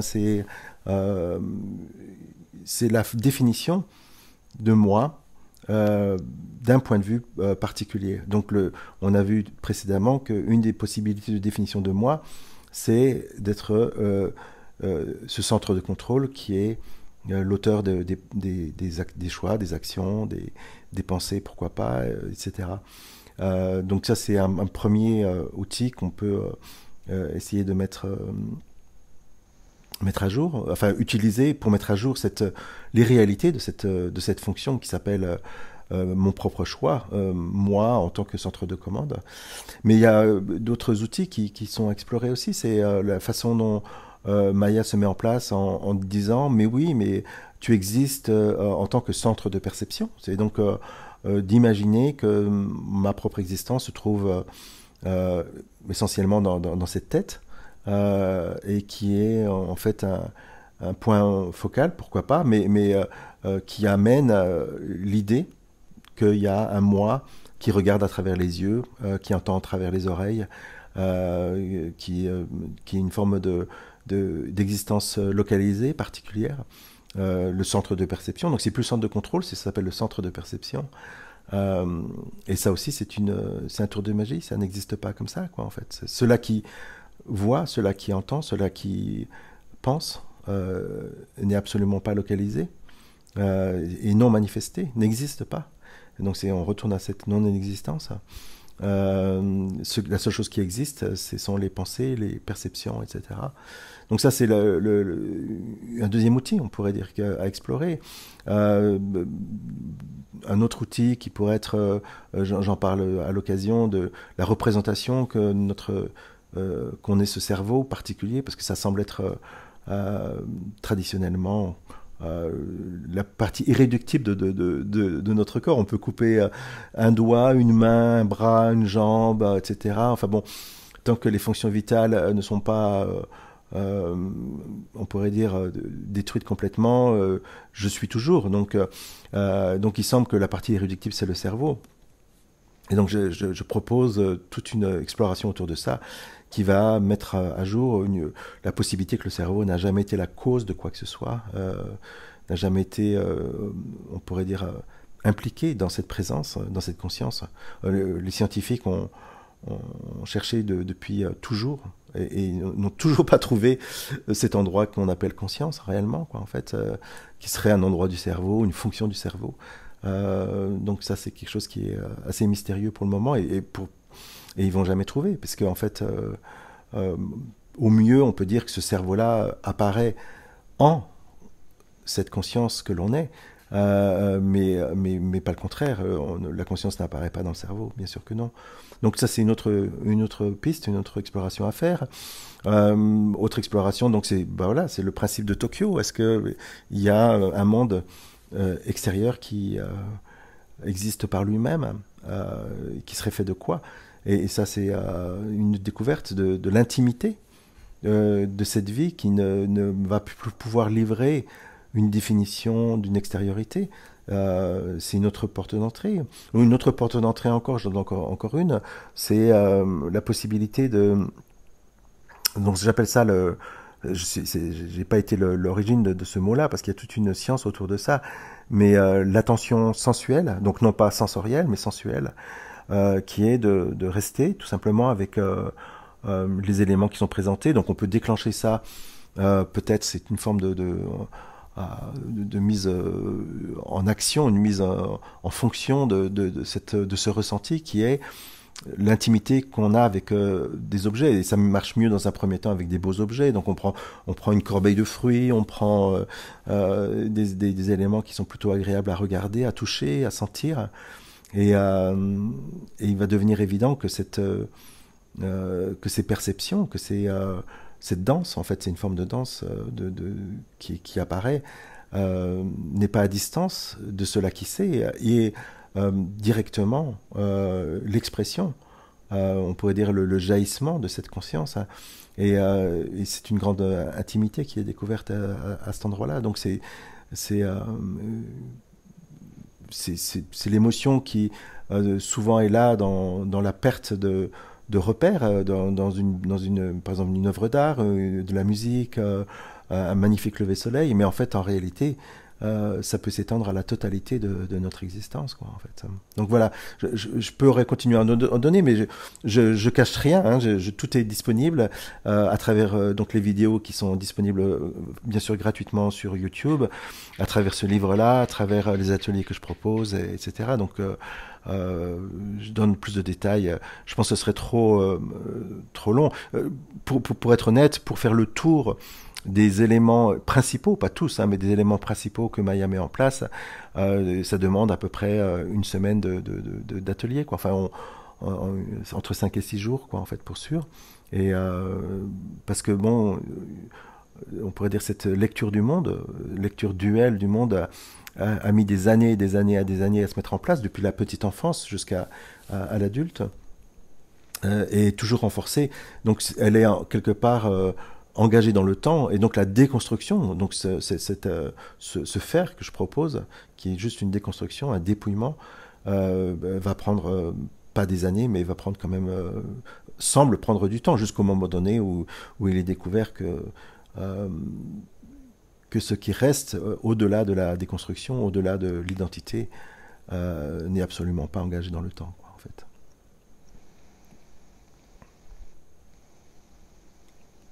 Très bien. Alors, si tu veux nous proposer une petite expérience méditative, et puis je pense qu'on fera suivre cette expérience d'un petit peu de musique. D'accord. Une petite pause, et puis on reprendra derrière jusqu'à 1 heure. D'accord. Bon. Mais en fait, puisqu'on a parlé beaucoup de déconstruction, donc je vais essayer de vous amener de façon assez rapide, mais vous allez voir, c'est simple, à une possibilité de conclusion, que reste-t-il en l'absence d'une définition particulière, d'une identité, donc de la rendre plus concrète, parce que en permanence, toute notre conversation, j'ai dit cela que l'on est, on l'est déjà, donc c'est quoi exactement, quoi, en fait. Donc la déconstruction, elle se fait déjà dans une première attention au niveau des objets. Donc je vous propose de bien essayer de bien prendre en compte le fait que dans votre vie en ce moment, la totalité de ce qui est manifesté, hein, de ce qu'on vous appelez ce monde extérieur, vous-même, etc., est fait tout simplement d'informations sensorielles. Donc si vous prenez l'exemple si vous êtes en ce moment en train d'écouter sur un ordinateur ou un téléphone, c'est un objet absolument défini. On pourrait dire qu'il y a une taille, une forme, un poids qui semble avoir eu un début, qui est apparu dans vos vies, qui va disparaître à un moment donné.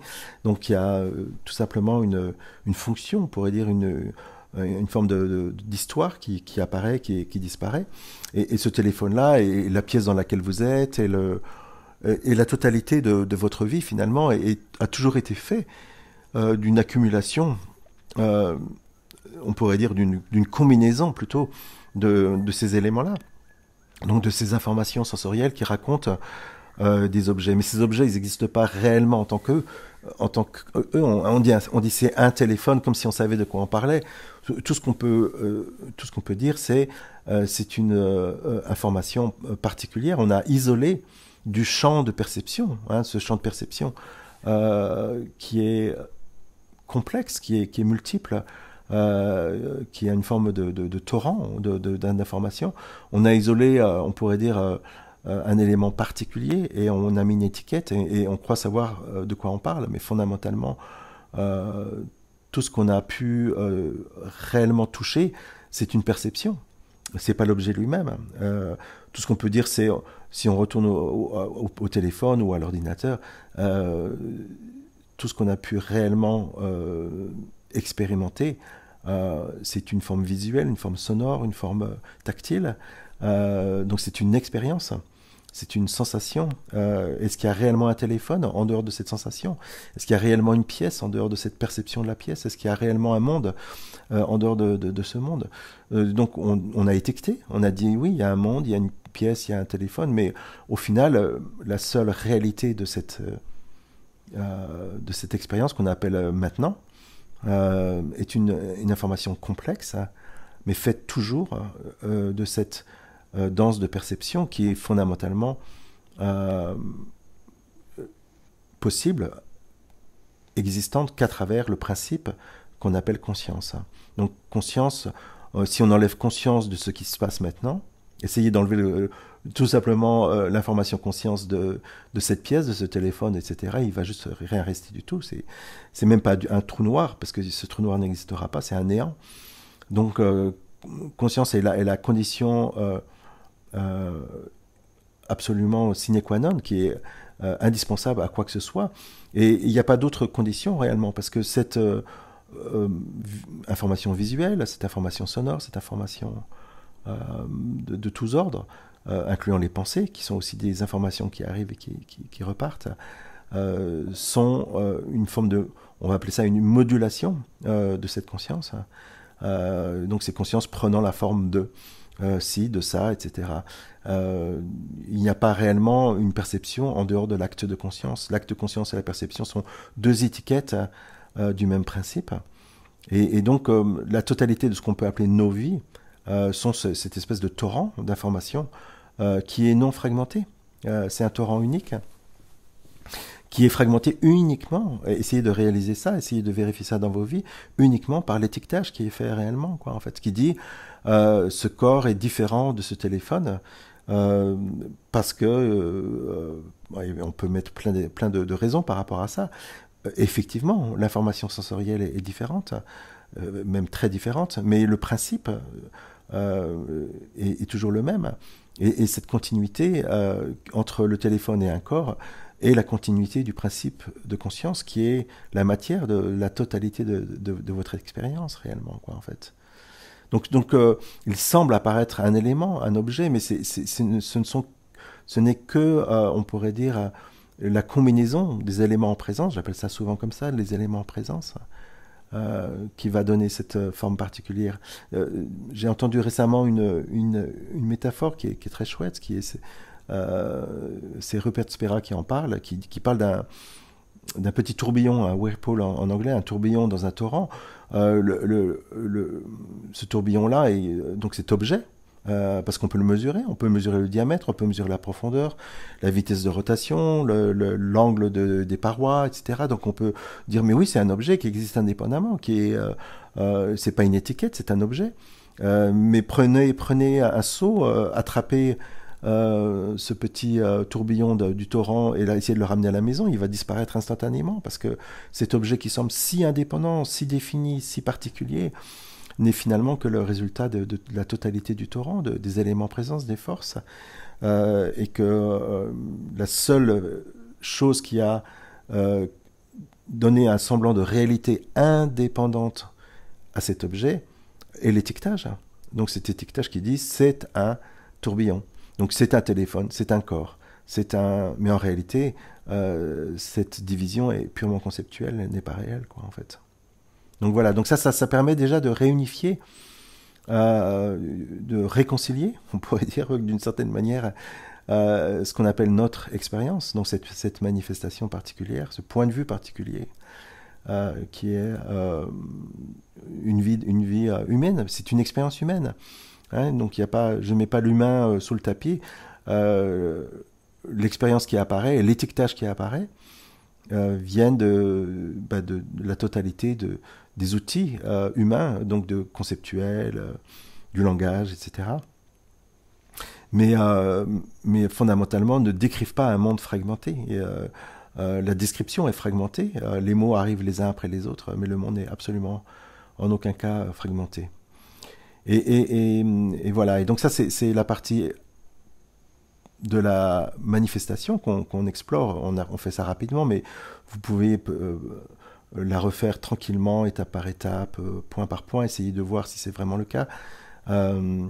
Et la découverte à faire, c'est que pour que cette manifestation apparaisse, ce principe qu'on a appelé jusqu'à présent conscience, donc le fait de savoir qu'il y a quelque chose au lieu de rien, c'est ma définition de conscience, le fait, la possibilité qu'il y ait quelque chose au lieu de rien, ce principe de conscience, si c'était un objet, je sais pas, dans le cerveau, quelque part dans le corps, ou quelque part à un endroit particulier, ce serait un objet qui serait déjà un encombrant par lui-même. Ça voudrait dire que ce serait parmi d'autres objets, et ça pourrait pas être la matière de ce qui se passe, ça pourrait pas accueillir la totalité.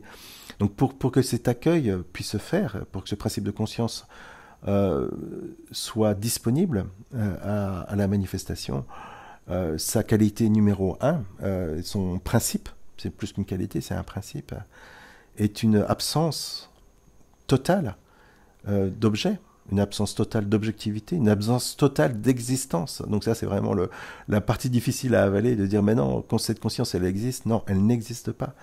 Étymologiquement, elle n'existe pas.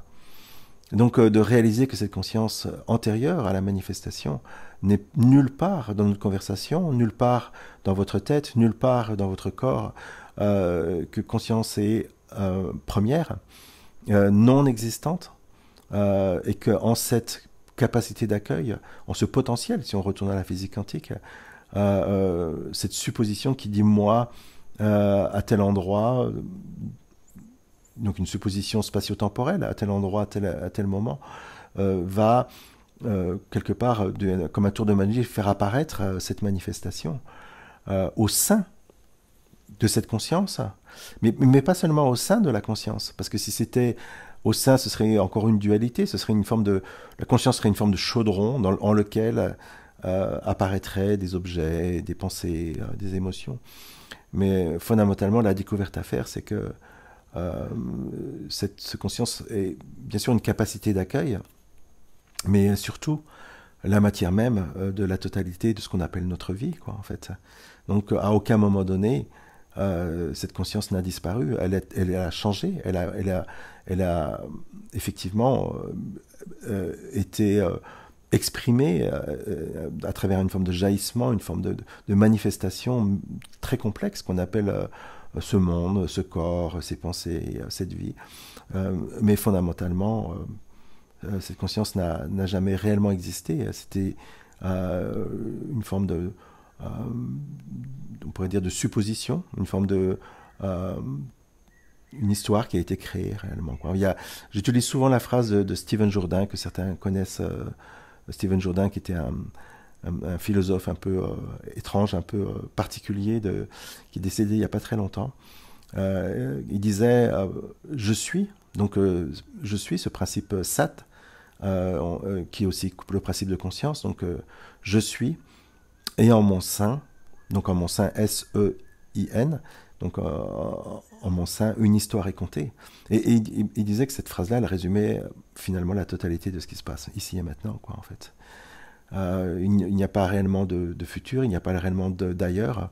C'est toujours ici et maintenant, et ici et maintenant est cette présence, cette conscience qui semble raconter l'histoire du temps et de l'espace, du passé, du futur, de moi à l'intérieur d'un monde extérieur.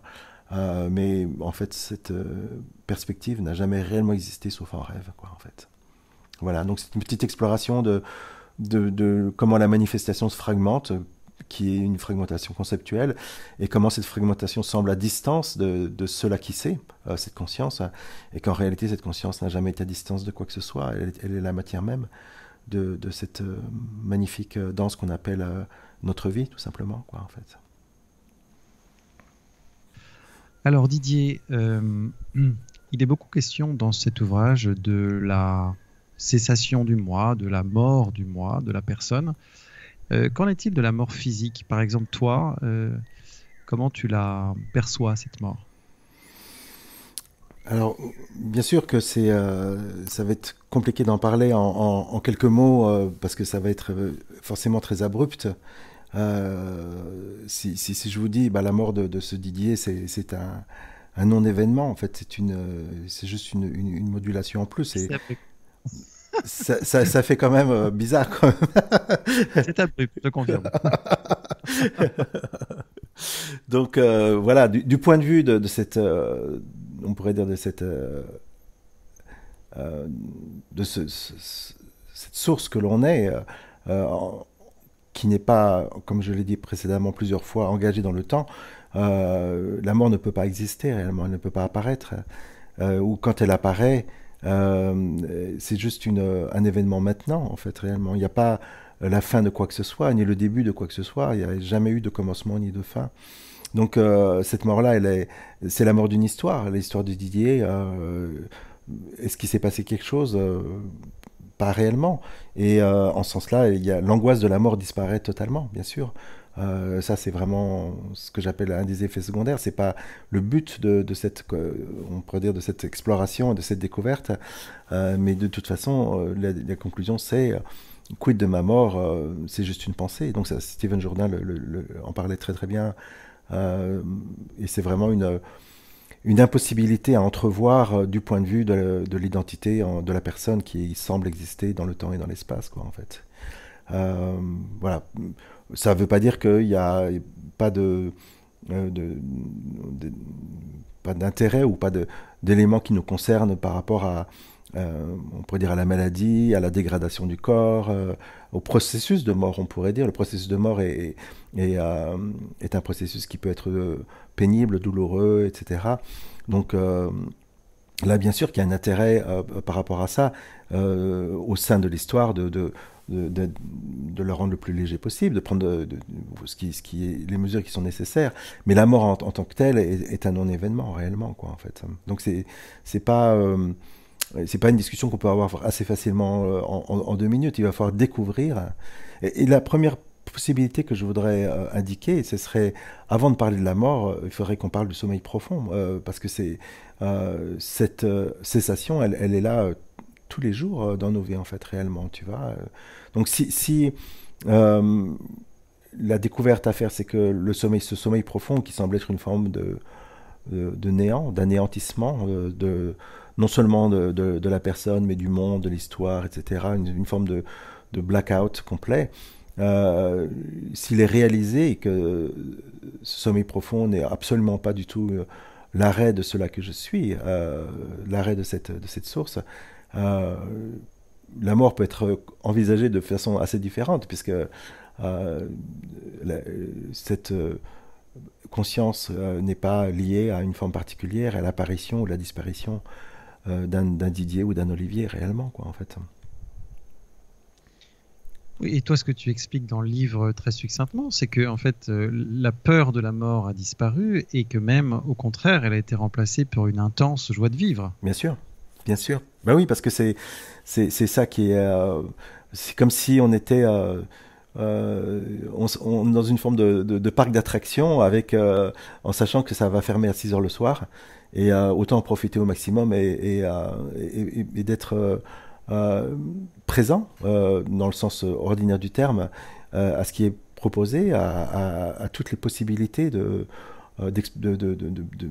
d'expérience, de jeu, incluant des choses qui sont difficiles dans la vie. Je ne mets pas ça de côté, mais c'est la profondeur de la vie qui se déploie à ce moment-là, parce que en l'absence on pourrait dire, de cette énergie qui protège en permanence la personne, qui veut tout le temps la rendre, on pourrait dire, la mettre à distance de ce qui apparaît et disparaît pour la protéger, pour éviter qu'elle soit touchée, pour éviter qu'elle soit affectée. En l'absence de ce principe-là, la vie se vit, comme je le disais avant, à distance zéro, et c'est réellement une vie pleine, une vie libérée. Donc c'est le titre du, c'est le titre du livre, quoi, en fait. Donc d'où le principe que cette mort-là ne m'amène pas vers une forme de néant ou de quelque chose qui serait sans saveur. C'est exactement le contraire qui se met en place, quoi, en fait. Et alors, autre forme de processus de mort qu'on est en train de vivre en ce moment, mais cette fois-ci collectivement, il semblerait que l'humanité assiste au déclin de ses structures, au déclin de tout ce qu'elle a mis en place. On traverse cette grande initiation. Comment tu vois ça, toi, du point de vue de la non-dualité? Comment tu perçois l'étape ou l'initiation qu'on traverse? Et à ton avis, on va vers quoi? Ben, j'ai aucun pouvoir divinatoire, hein, donc je n'ai pas de boule de cristal. Je suis un. Donc T'entends pas toi. ce Didier qui parle, il est absolument ordinaire, quoi, en fait. Il n'a pas d'éléments en plus qui pourrait décoder ce qui se passe réellement. Il y a, bien sûr qu'il y a on pourrait dire des hypothèses qui apparaissent.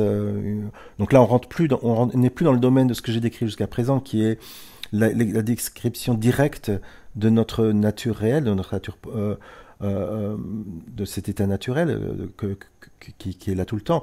Et là, c'était une description, hein, donc et c'est ce que je fais dans ce livre. Je décris d'une page à l'autre en permanence. Et il n'y a aucune philosophie là-dedans. C'est direct. Je décris tous les mots qui sont là apparaissent du même ordre que le mot stylo apparaît. Quand un stylo apparaît, je peux en parler directement comme une forme de description. Les mots qu'on va utiliser maintenant sont plus de cet ordre-là, c'est de l'ordre philosophique, qui est une supposition, qui est une forme d'interprétation c'est quoi cette société, c'est quoi cette dégradation, c'est quoi cette humanité qui est en ce moment est en souffrance. Et ça, je peux que supposer, en fait, et je peux que supposer que c'est une fois de plus à l'échelle macroscopique, parce que pas à l'échelle individuelle, mais à l'échelle de la société, c'est une forme d'aller jusqu'au bout de toutes les impossibilités, hein, de vivre d'une manière, d'une autre manière, de croire que dans un premier temps, je ne sais pas, que tout les essais qui ont été faits, que ce soit entre les essais politiques, les essais de société, de consommation, de communauté, etc., qu'ils arrivent finalement à une forme d'impossibilité, une forme d'échec. Et quelque part, cet échec a cet aspect positif, comme dans la recherche, va permettre peut-être, donc je dis bien peut-être, de permettre à une autre possibilité de se mettre en place, qui va réaliser que, quelle que soit la structure, quel que soit le contexte de vie, quel que soit l'élément politique, économique mis en place, la clé n'est pas dans la forme de la société, mais dans ce rêve de la séparation qui va toujours amener une insécurité, qui va toujours amener les guerres, les conflits, qui va toujours amener l'envie d'avoir plus, parce que on se sent un être petit et chétif au milieu d'un monde extérieur et cruel, et donc on va passer une vie à se battre, une vie entière à accumuler, une vie entière à être à distance des uns des autres, une vie entière dans cette tension. Et que tant que ce mouvement-là, tant que cette lecture, tant que cette interprétation-là sera en place, quelle que soit la structure politique, économique, sociale d'une société, il n'y a pas de fin à la souffrance réellement, quoi. En fait, la seule fin à la souffrance, elle est dans cette réalisation-là. Et de ce point de vue-là, une autre type de société peut apparaître, une autre type on pourrait dire de mouvement collectif peut se mettre en place, qui ne sera plus basé sur cette idée de la séparation. Et je pense qu'à ce moment-là, effectivement, il y aura une émergence qui sera absolument, si ça se met en place, avant que ce soit complètement détruit, si ça se met en place, il y aura une émergence d'une vraie autre possibilité, pas juste d'une recombinaison Parce que l'élément compliqué, l'élément qui bloque, qui fait dérailler la totalité de tous les essais, incluant les essais communautaires, et juste cette idée, moi, si on enlève cette idée-là, tout devient facile, tout devient possible, tout devient harmonieux, tout devient léger. Et je pense que l'avenir, il est là-dedans, bien sûr.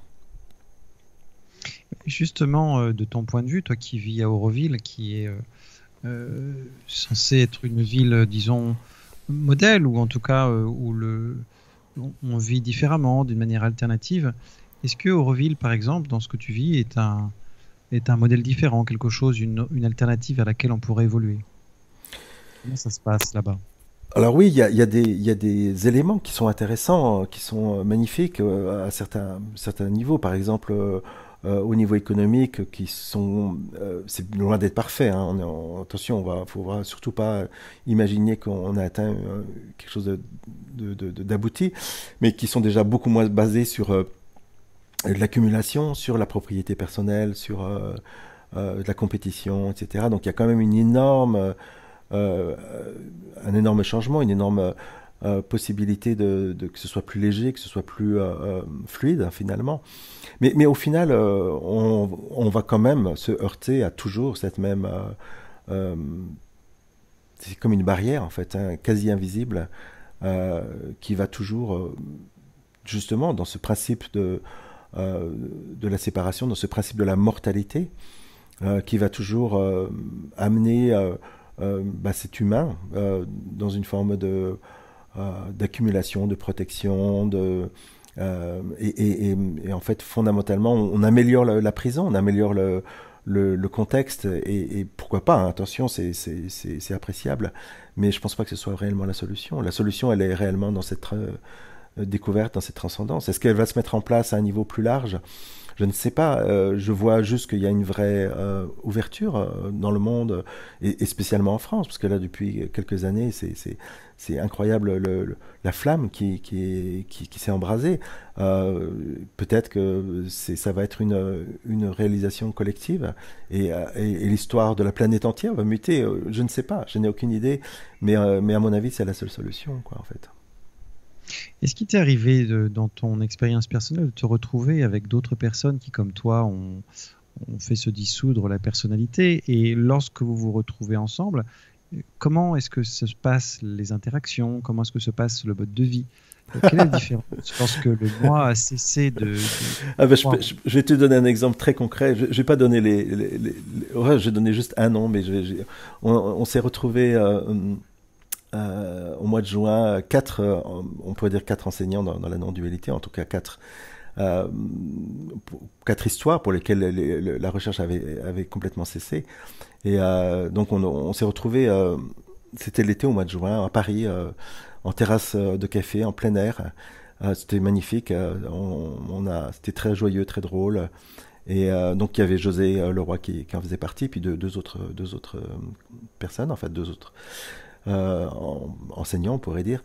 Et puis on a passé l'après-midi quasiment ensemble. Enfin, moi je devais partir la soirée, mais plusieurs heures ensemble. On a rigolé, on a bu, on a mangé, on a fait plein de choses. Et pendant tout le temps qu'on était ensemble, on n'a absolument pas parlé de non-dualité. On n'a absolument pas évoqué. C'était super léger, voilà, c'était la vie ordinaire qui devenait extraordinaire, et c'est ça pourquoi je parle de ça, c'est parce que on a l'impression que cette découverte amène une posture, une vie non duelle, mais même la non dualité, même tous ces concepts, même tous ces outils disparaissent totalement. Il ne reste que cette vie, et ça c'est incompréhensible, parce que si c'est pour revenir au point de départ, à quoi ça sert? On pourrait se poser comme question. Et pourtant, c'est le même point de départ, c'est les mêmes éléments. Et tout est retourné, tout est différent, tout est éclairé. Et la vie a sa propre saveur, son propre goût, directement. Et on pourrait dire, toute cette spiritualité qui a été à un moment donné le centre de notre vie disparaît. Cette vie n'est pas spirituelle ou non spirituelle. Le mot même ne fait plus aucun sens, réellement, quoi. Elle est. Comment? La vie est. Et la vie est, oui, c'est sûr. Oui, elle est, oui, bien sûr. Et d'ailleurs, c'est intéressant parce qu'effectivement, on retrouve souvent dans les écrits de la non-dualité, dans les écrits indiens, etc. Euh, L'idée qu'il n'y a pas de perfection même quand la personne disparaît et que constamment l'humain côtoie le divin, si on peut dire, mais qu'il n'y a pas de perfection en tout cas. Non, cette perfection, c'est une forme de rêve aussi, quoi, en fait, de dire, c'est une fois de plus, c'est ce concept qui dit, euh, cette personne va devenir divine, va se perfectionner, va s'éveiller. Et pour ça, il va falloir aligner tous les chakras et tout le reste. Alors que ce n'est pas à cet endroit-là que ça se passe. Ça n'a rien à voir avec la personne. Et bien sûr, on a commencé notre conversation avec ça, Olivier. On pourrait dire une histoire très perturbée, très mouvementée, très traumatisée. Va pas être, pourrait dire... on pourrait dire très disponible à cette proposition. C'est plutôt une question de disponibilité, mais c'est pas une question de sainteté. C'est pas une question de dire il va falloir arriver à un état de perfection ou de perfection relative, et puis qu'au final, ces découvertes vont amener à un état de sainteté. Ramesh Balsekar faisait presque à chaque satsang la différence entre ce qu'il lui appelait un sage et un saint, et que ça n'avait absolument aucun rapport entre les deux, quoi, en fait. Donc voilà, donc la vie est toujours complexe, chaotique, imparfaite apparemment dans son dans le déroulement de son histoire, mais la perfection, elle est toujours là. Elle est dans cette cet incroyable potentiel d'une complexité absolue qui devient actuelle en un point de vue particulier. Et dans cette apparition, ce mécanisme-là semble être une forme de perfection euh, toujours renouvelée, quoi, en fait. Donc la perfection n'est pas au niveau de l'histoire de Didier, mais elle est au niveau de la totalité, quoi, en fait. Ça, c'est vraiment une découverte à faire. Mais d'ailleurs, est-ce qu'il reste une imperfection à partir du moment où la personne disparaît, ou en tout cas la notion de personne disparaît? Bah oui, il peut y avoir relativement d'être plus ou moins approprié à une situation, plus ou moins. Je sais, c'est ça qu'il faut voir, c'est que dans la version rien ne change, Didier est toujours totalement, ou peut-être encore plus qu'avant, impatient. Donc il y a des tas de caractéristiques particulières de chaque point de vue, on pourrait dire, qui pourraient être considérées comme des qualités ou des défauts. Donc ça, c'est toujours là, réellement, quoi, en fait. Il y a des choses qui disparaissent, bien sûr. Oui, mais est-ce que c'est perçu comme une imperfection, ou Non, alors c'est c'est pas. perçu simplement comme ce que c'est? C'est ça, c'est une couleur, c'est un parfum, réellement, quoi, en fait. C'est un parfum particulier. Ouais. Et donc, il n'y a pas d'identification. Oui, mais d'en parler comme ça, c'est tout de suite, ça crée l'idée qu'il y aurait quelqu'un qui n'aurait pas d'identification. Enfin, il y a toujours l'impression que quand on dit il n'y a pas d'identification, ça décrit quelque chose de réel. Mais même cette phrase-là est pas réelle, parce que pour dire il n'y a pas d'identification, une fois de plus, on le colle sur un post-it, on le colle où, on le met où ce post-it Qui n'aurait pas d'identification cette possibilité d'identification ou de non-identification, elle est même pas réelle, parce qu'on peut pas trouver quelqu'un qui soit identifié ou pas, quoi, en fait, tu vois. Bien. Oui. Je voulais aussi, juste quand même, parce qu'on a parlé beaucoup du fond, et c'est super, j'adore ça, parce que c'est ça qui est intéressant, plutôt que de l'histoire, mais quand même revenir un petit peu à la genèse de ce livre, qui est cette émission que j'ai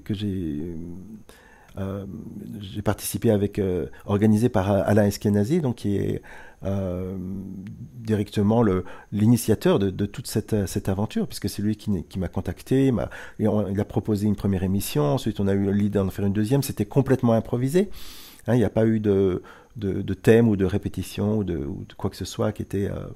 de temps en temps, j'avais un document à portée de main si jamais on l'utilisait, mais il n'y avait pas vraiment d'organisation. Et je voulais juste aussi préciser que cette danse, qui est cette conversation entre Alain et Didier, a été possible réellement par cette magnifique plateau, on pourrait dire, ce joueur Alain qui était toujours disponible, toujours présent à ce qui a été dit, toujours en disponibilité, aussi de se mettre dans la peau de l'auditeur et quelles seraient les questions, quels seraient les angles de vue à explorer, etc. Et il y a eu une forme de magnifique résonance qui s'est passée à ce moment-là, quoi, en fait, et ça a duré toutes ces émissions. Et cette complicité, on peut le dire comme ça, entre nous deux a été on pourrait dire un élément majeur de la création non seulement des vidéos, mais aussi de ce livre. Et voilà, je voulais aussi le remercier pour ça, parce que c'est exactement à deux mains que ce livre a été écrit. Sans Alain, il n'y aurait rien eu du tout, quoi. Ça, c'est sûr et certain, quoi, en fait. Et je voulais aussi te remercier, Olivier, pour du même ordre, cette invitation et puis cette attention particulière, tu vois, au sujet que tu connais parfaitement bien. Et du coup, les questions ou les commentaires arrivent directement d'une forme de clarté, quoi, en fait. Et ça, c'est vraiment... ça peut amener une conversation au maximum que les mots peuvent décrire, parce qu'il y aura toujours une limitation des mots, mais on peut essayer d'être au moins pire par rapport à ça. Et c'est une danse à deux. Et donc, voilà, c'est la danse qu'on a en ce moment ensemble, Olivier, quoi, en fait. Merci Didier. Alors je rappelle pour les auditeurs, Didier Weiss en compagnie de Alain Eskenazi, Une vie libérée, voilà. Le guide complet dépouillement personnel aux éditions Almora. Et ça a été publié il y a quelques mois, donc en 2022, c'est tout récent. Voilà, une idée de lecture. Merci Didier. Avec grand plaisir, à très bientôt. À très bientôt et merci à vous, chers auditeurs. Merci à vous. Ouais. Merci à vous tous et toutes.